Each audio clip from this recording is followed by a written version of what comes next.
Today we're going to be talking about who was Pierre de Fermat. So some basics that you need to know about him are that he was French. He lived in the 1600s from 1601 to 1665.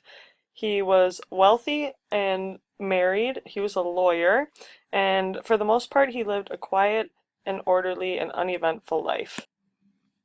One important contradiction to note, however, is that his math was inconsistent with his lifestyle. Within his math, he was deep, diverse, original, really creative, and just spread out in a lot of different directions. Some of his special skills, and like I mentioned, he was a lawyer, so he served as the king's counselor at the Parliament of Toulouse.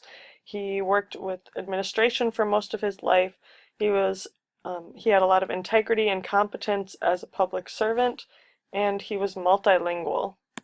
Fermat's motives for math were that he really just loved it. He decided to fill all of his free time with it, and he called it a refuge from controversy, probably the controversy that was involved with his day-to-day life. An important thing to note is that math was not considered a profession during this time period, so there were really no rewards for it, and that's why he just did it out of pure love for it. There are a lot of different views of what mathematics meant at that time, so approaches were diverse, not uniform, and pretty much every single one of them was accepted. The things he worked with in math usually included divisibility and primality. He preferred proving theorems over applying them, and some of the other things he worked with were called Fermat's theorem, which that if there was a prime, it would divide an integer to that prime minus a.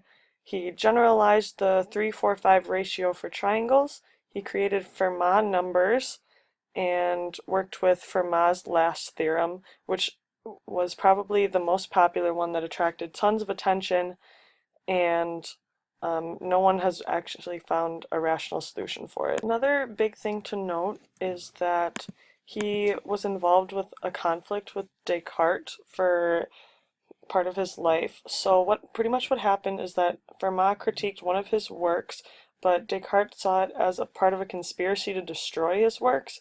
Eventually, after a lot of discussion and papers, Descartes admitted that one of Fermat's theorems was correct, but he continued to try to damage Fermat's reputation because he thought he did the same thing to him.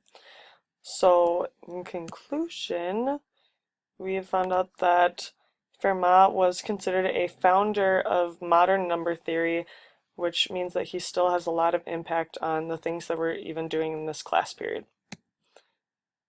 There are my sources, and thank you for listening.